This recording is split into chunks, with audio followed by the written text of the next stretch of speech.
As you can see, hair's a little bit different again. I actually used some conditioner on it the other day, and well, I actually had a shave, so I've got rid of the beard, so you can see all of my chins in all of their glory. Well, it's those last couple of days before we get paid, so I'm actually scrambling around in the copper jar or tin actually for money to get the bus to work with, and having to ration how many cups of coffee I have during the course of the day, which I guess doesn't really do me any harm. I did something really stupid again the other day. Honestly, I've never normally been this daft, but since I've started vlogging, I think I do more stupid things. I don't know what that's about. I blame you. But I was talking on the phone with my daughter, with the phone nestled between my neck and my cheek, and by phone I mean my mobile phone. As I walked past my sink, which was full of water, the phone popped out from between my shoulder and my face and landed face down into the water. So that's the second phone in less than a year that I've sent for a swim. Not good. Funnily enough, it seemed to carry on working for a bit. My daughter even commented on why it sounded on the phone like she'd gone underwater, because, well, actually she had, and but then I took it apart then, and I thought I'd dried it out, but today it just, in the middle of the day, it just decided to stop working, and now I can't get any life out of it.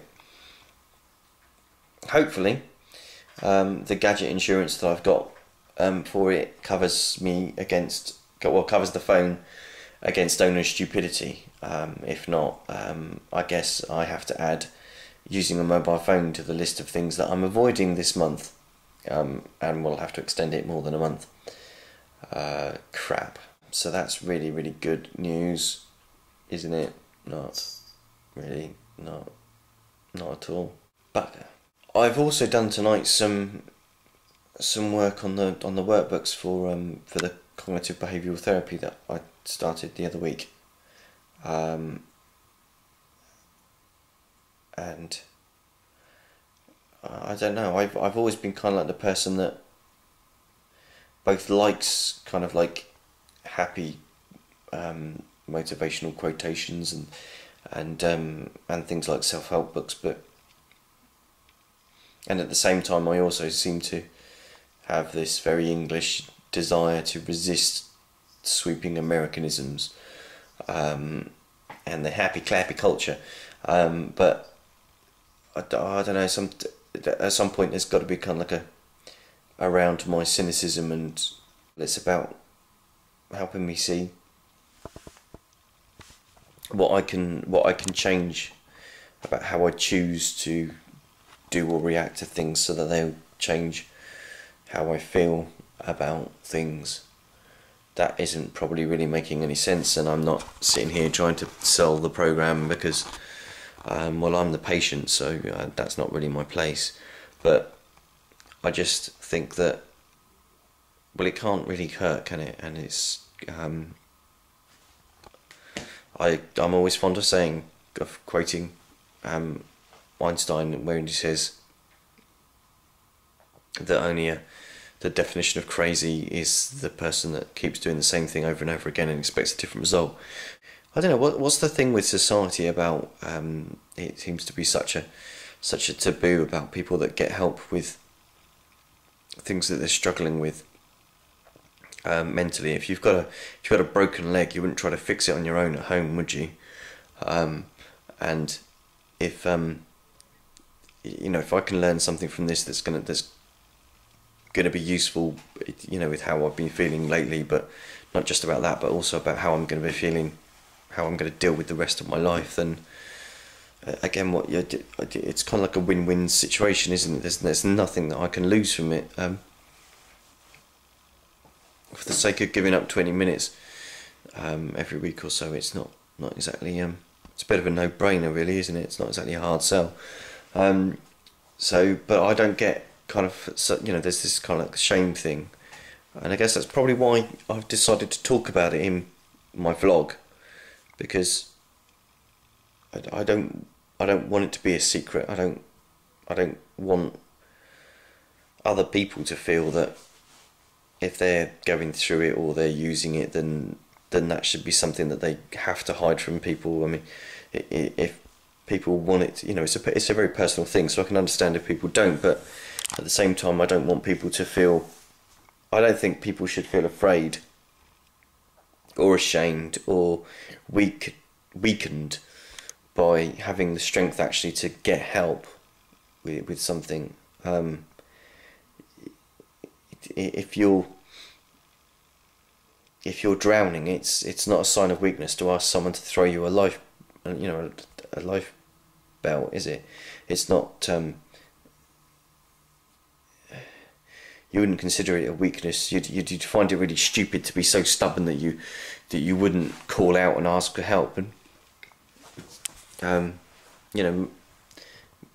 mental illness, for want of a better word, is I guess exactly the same. And I don't know. There's the bit of me that kind of wants to recognise that, but there's the bit of me that also tries to say, well, you should be able to deal with this on your own. You shouldn't need help. You shouldn't need to go to anyone else. You should be strong. You're a man. You should be able to deal with these things. And apart from how pathetic that actually sounds, that I should be mentally stronger just because of my gender is just utterly ridiculous. And the point that it becomes then cyclically self-defeating in that you feel, I feel bad, but because I feel bad about needing some help or wanting some help or not knowing where to turn for some help, and that again is kind of really crazy. I don't know. There's lots of things that we could probably work on as a society, and there's lots of things that we could do better. And I think that being honest about how fragile we are, and about how none of us goes through life without needing help from someone or something, whether that's a counsellor, whether that's a doctor, whether it's a therapist, whether it's a brother, a sister, or a god, whether it's whatever. None of us goes through life without having to turn to someone or something and ask for help. There's no shame in not being an island. I mean, what would be the point in being a human, a species that's evolved to communicate and absorb information, and not actually needing anyone or anything else to help you through things? What would the point of that be? There'd be no point in you interacting with the rest of the universe, would there? Because you'd be entirely self-sufficient.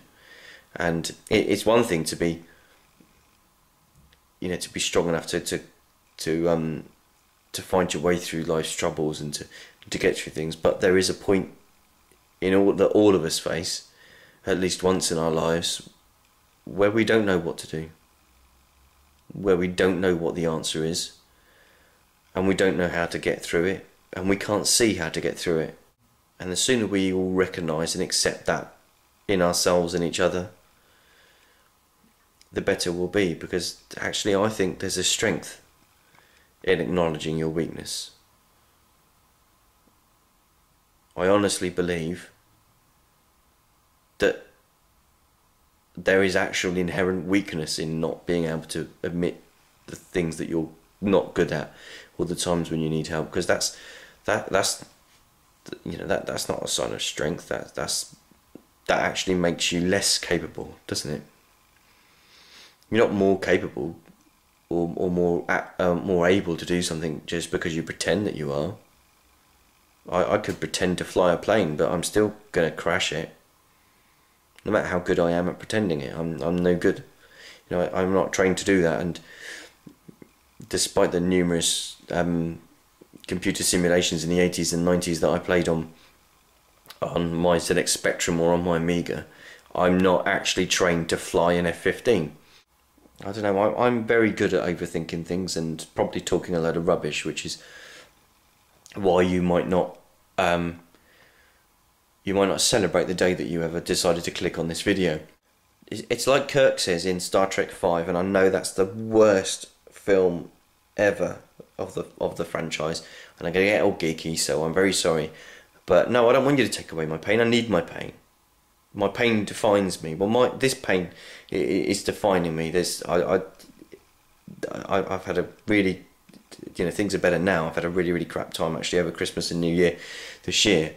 But it is all of the things that have been disastrous in my life that have taught me the most valuable lessons. So if I feel shit, if you feel shit right now, if you feel really, really bad, please hang on to that glimmer of hope, because what hurts you now will be the thing that gives you strength in future, will be the thing that defines your existence, not in a bad way, but in a good way, will be the thing that helps you realise just how strong and just how amazing you are as a person, and just how it's okay to think that you can't cope. It's okay to think that life's got you beat. And I'm sorry if I say the same things over and over again, but there are 7 billion people on this planet, and you're the only one that can be you. So be that, be you. How wonderful, how fantastic, how ridiculous, how strange, how entertaining, how frustrating, or how annoying that might be to other people, but how fantastic, how brilliant. Thank you, and good night.